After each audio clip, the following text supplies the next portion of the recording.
Rogério, hoje nós temos aqui, muitas vezes a pessoa fala assim, isso não faz falta não, né? Aquilo não faz falta, mas essa falta que nós vamos falar hoje, ela faz, que é a falta de liderança, né? Isso repercute muito, né? Então, nós temos aqui em Oséias 10, 3, 4, que fala assim, agora, pois, dirão eles, não temos rei porque não tememos ao Senhor. E o rei que faria por nós? Falam palavras vãs, jurando falsamente, fazendo aliança, por isso brota o juízo como erva venenosa nos sulcos dos campos. Nós temos aqui como Israel pode se desviar para uma vida tão cheia de pecado. A resposta de Oséias, Israel não tinha uma liderança verdadeira. As pessoas seguem na proporção de sua confiança no líder. E o povo conclui, não temos rei. E o rei, que faria por nós? Como nos dias de hoje temos uma necessidade de uma liderança que seja referência para o povo e que possa conduzi-los com dignidade. Podemos ver o seguinte quadro, mas antes de vermos, nós vamos ouvir um líder aqui, que é o pastor Rogério. Amém. Amém. Olha, esse texto de Oséias, ele realmente muito confrontador. Sim, com certeza. Aliás, o livro todo de Oséias, ele é confrontador, mas nesse texto ele é confrontador principalmente no aspecto que nós estamos vivendo hoje, e não é apenas, quando nós paramos e olhamos o panorama do nosso país, e não somente do nosso país, o panorama do mundo como um todo, né? Como que realmente tem feito uma diferença essa liderança positiva que reflete os anseios do povo, mas que de repente se posiciona como uma liderança que teme a Deus. Então, Oséias, ele diz no texto, não temos um rei, e ele diz, porque não tememos a Deus. Então, ele coloca uma relação de que a liderança, ou esse rei que se levanta, é uma consequência do temor do Senhor.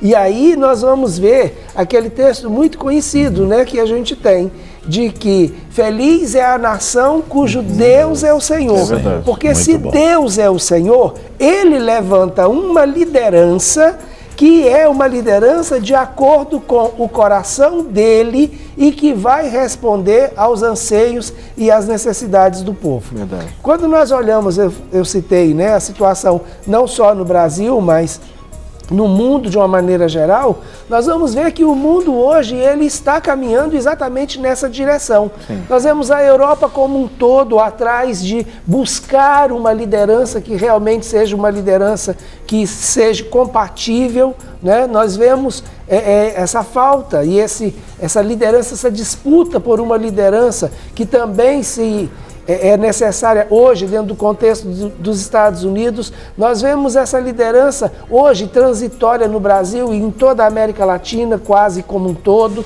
Então nós vamos perceber que o papel da liderança hoje é realmente crucial na própria direção do tempo que o Senhor tem para estabelecer e daquilo que Ele tem para fazer através do povo, da igreja nesse tempo.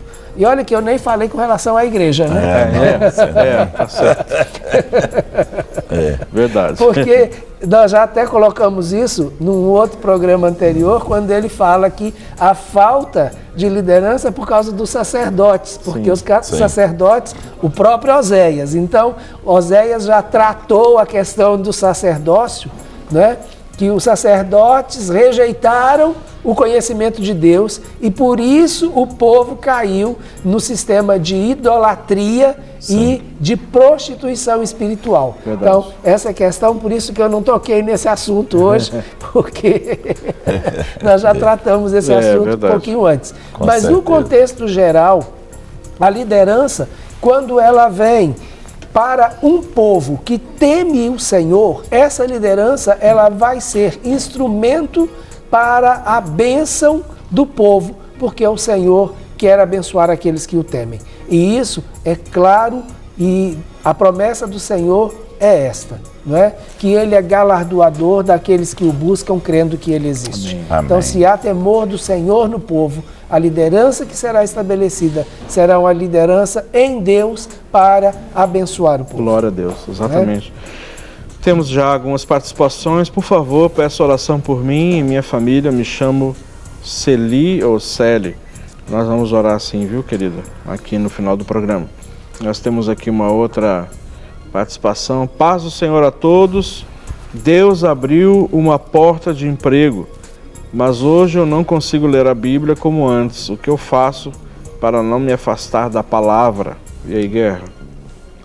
Bom, Rogério, você vai ter que tirar um tempo para ler a Bíblia. Questão do devocional. Como você trabalha, você tem ali o período de trabalho que você tem que cumprir. Faça um tempo para você ler. Estipula esse tempo. Se você deixar para a hora que tiver tempo, você não vai ter. Então, estipula um tempo. Não é? Se você levanta 7 horas para ir trabalhar, levanta 6h30.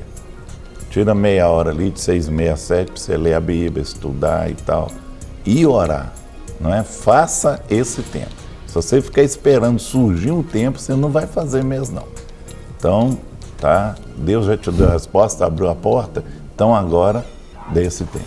Né? Na hora que você estava falando, eu pensei numa outra coisa, sabe? Além desse tempo, tempo, você provavelmente tem um aparelhinho igual esse que o Rogério está com ele aqui na mão, não é? Então, abaixa uma Bíblia online nele e 10 minutos menos de WhatsApp e 10 minutos a mais de Bíblia online. Aí, vai fazer muita diferença. Aí, pode levar para onde quer, né? Não é? Que aí pode usar até na hora do almoço. Sim. Pode usar, pode até no banheiro, Guerra. Com certeza. Pode usar até no banheiro. Até no banheiro. Em qualquer lugar. Marmita de um lado e Bíblia do outro. É isso aí, ué. Glória a Deus. Jeito tem. O negócio é uma questão de prioridade. Com certeza. Ó, tem uma pergunta aqui, Rogério, que inclusive é para você responder, então não vou nem me meter nessa situação aqui. E nem eu quero também, não. Não, eu nem sei qual é a pergunta, eu já quero ir embora. Né, porque ela foi endereçada. Já estou em silêncio. A paz do Senhor. Gostaria muito que o pastor Rogerinho respondesse a minha dúvida. Eu estou numa igreja há pouco tempo porque mudei de cidade. Um irmão, líder de célula dessa nova igreja, disse que nós não somos herdeiros da promessa que Deus fez a Abraão. Ele disse que a promessa foi feita só para os judeus daquela época. Mas eu aprendi e creio há anos que nós somos descendentes de Abraão e herdeiros das promessas também, né? Claro. Ele diz também que ao recebermos nosso galardão, receberemos conforme nossas obras. Portanto, o irmão disse que uns serão líderes, outros apóstolos, e ele disse assim, como se fosse haver essa hierarquia depois do arrebatamento. Eu creio que no arrebatamento e até antes dele somos todos iguais para Deus, até porque somos salvos pela graça. Desde já, obrigado, vocês são uma bênção. Olha que bênção, você já respondeu, mas vamos dar o privilégio para o pastor Rogerinho responder. Nós temos duas questões aí bem interessantes.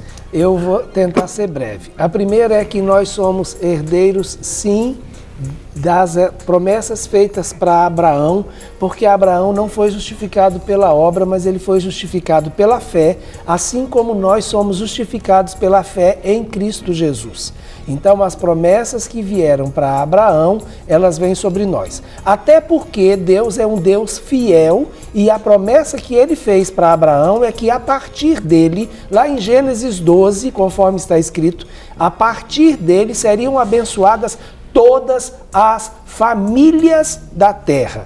Não eram todas as famílias de Israel, mas todas as famílias da terra. Então, Deus não pode negar aquilo que ele prometeu para Abraão. Então, isso já é 2 pontos extremamente interessantes que vale a pena refletir a respeito dele. Tá certo? Uma é da justificação, que Abraão foi justificado pela fé, assim como nós fomos. A segunda é que nós somos abençoados porque Deus prometeu isso para Abraão. Então esse é o outro ponto. A segunda questão é a questão com relação a galardão, não é? Realmente, a teologia do galardão, ele é mediante a obra que você faz. Mas isso não quer dizer que isso vai te dar uma hierarquia, não é? Lá no céu, ou que alguém aqui ou lá vai ser mais ou menos importante. Deus não faz acepção de pessoas e Ele, quando estabelece um propósito para Ele dá os talentos necessários para aquela pessoa cumprir o propósito e cada um vai dar conta daquilo que Deus entregou. Exato. Tá certo? Aquele a quem muito foi dado, muito lhe será cobrado, é assim que Jesus diz. Agora, para que também que eu vou ficar preocupando com cargo e hierarquia no céu, se lá não vai ter espaço para vaidade, para orgulho, para soberba? Não é? Então, se seremos todos iguais, essas coisas são importantes, às vezes, aqui, quando nós medimos as coisas pela posição que o outro tem. Lá, nós vamos medir as coisas pela posição em que Cristo está. E Cristo vai estar plenamente em todos. É isso que a Bíblia diz. Exato. Temos aqui uma outra participação, Guerra, antes de entrarmos aí no tópico. Bom dia, minha filha é extremamente dedicada no que faz, porém quando quer. Ultimamente ela está do lado oposto da organização, ou seja, não quer. Não quer. Já que é quando quer. E como é extrema, estou ficando preocupado, pois ela diz que vai arrumar tudo e nada é mudado no sentido de organizar o seu quarto, as suas roupas, enfim, seu ambiente físico. Ela está trabalhando e até ontem estava participando do evento da igreja. Só de olhar para ela entende que estou reprovando a bagunça. Como ajudá-la para que tenha equilíbrio e êxito em nossa caminhada? Que idade ela tem? Você pode me mandar? Isso é importante para a gente, para entender mais ou menos aí um pouco que fase ela está passando, não é? Uma outra coisa interessante também, Rogério, é saber como que é esse ambiente de desorganização na visão da mãe, né? Se é o quarto dela, se ela tem um quarto separado, sozinha, ou se é em todos os lugares. Né? Eu acho que isso também é importante observar. Então, enquanto que ela manda pra gente, a gente vai. Se for só no quarto aí... É o ambiente dela, o espaço dela, e aí para ela pode não estar desorganizado, né? Para ela pode não estar. Dependendo da fase que ela esteja passando. O desorganizado é organizado, né? Não é? Com certeza. Então, aliás, falando nisso, o quarto do meu filho, um deles, né, do Roger, é uma bagunça organizada. Mas quando a moça vai limpar lá e tenta juntar os negócios tudo, aí diz assim, quem tirou o negócio do lugar? Tirar do lugar, onde é que está o papel que eu coloquei aqui? A gente precisa entender, Rogério, que a organização, ele passa por um critério de praticidade de quem organiza. Com certeza. Não é? Então, se para mim o prático é manter aquele papel naquele lugar, se tirar daquele lugar, vai fugir do meu critério. E aí vai ficar, para mim, desorganizado. É isso mesmo. A pessoa, dependendo da faixa etária que esteja vivendo, vai se sentir invadido do seu espaço. Com certeza. Sim. E aí, muitas vezes, a represária não fazer mais nada. Pior. Outro problema. Né? Nós temos aqui lideranças estabelecidas com falsas promessas. Esse aqui é terrível, né? Que está dentro de manipulação. Graças a Deus que a gente não tem isso, né, Guerra? Promete e não cumpre, hein? Graças a Deus nós não temos isso. Nós não temos isso. Nós vivemos em outro país, né? Em outro mundo. Né? Aqui todo mundo é Joe. Mas olha, isso é muito sério. Por quê? Porque se a liderança ela é estabelecida em cima de falsas promessas, isso vai gerar frustração, né? Além de que vai revelar o caráter de quem faz uma promessa sabendo que não vai cumprir.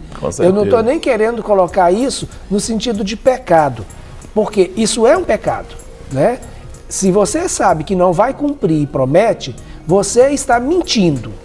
além de mentir, você induz a outra pessoa ao erro, a acreditar numa mentira. E aí nós já temos um outro nível, né, de cobrança, que é quando eu estabeleço uma expectativa em alguém que eu não vou poder cumprir.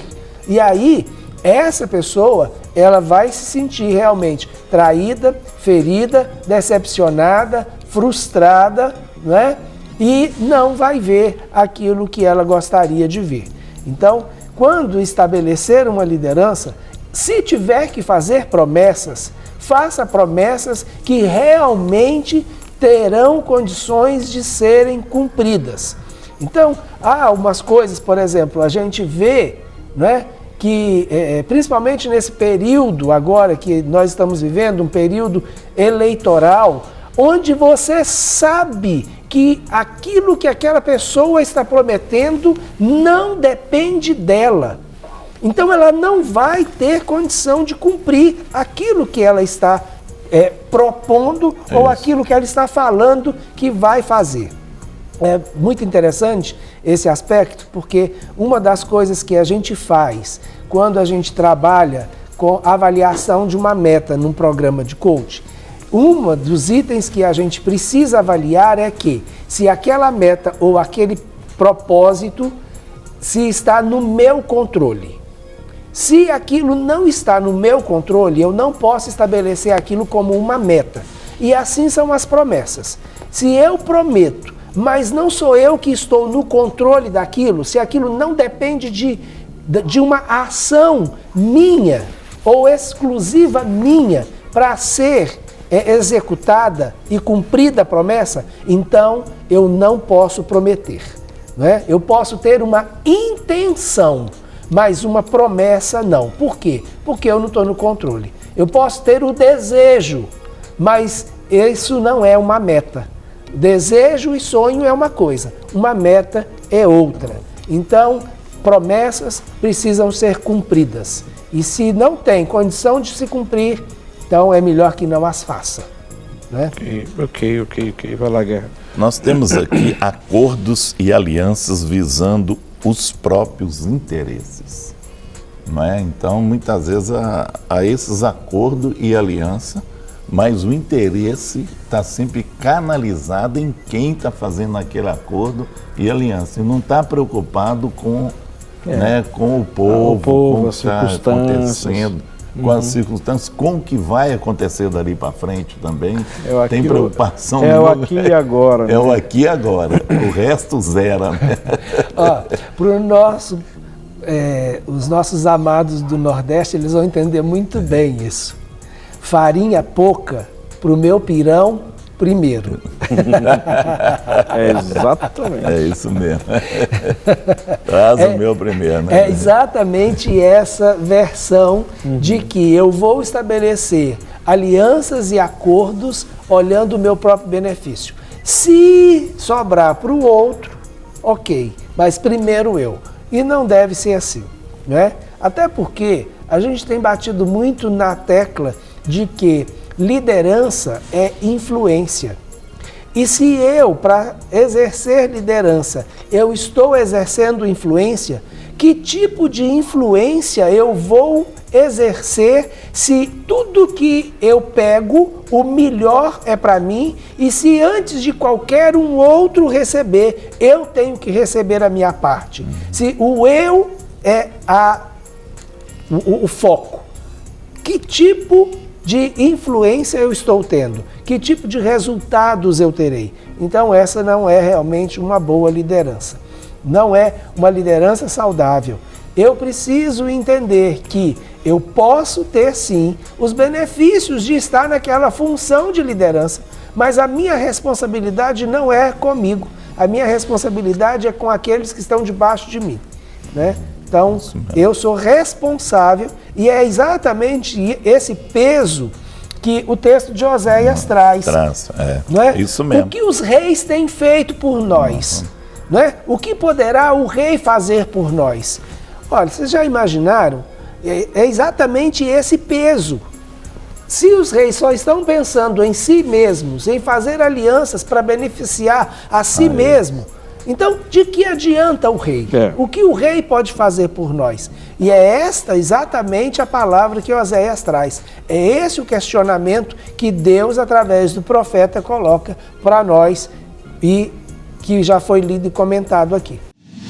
Para receber todas as novidades do canal, inscreva-se e, se curtir o vídeo, clique em gostei. Aproveite para acompanhar a Rede Super nas redes sociais.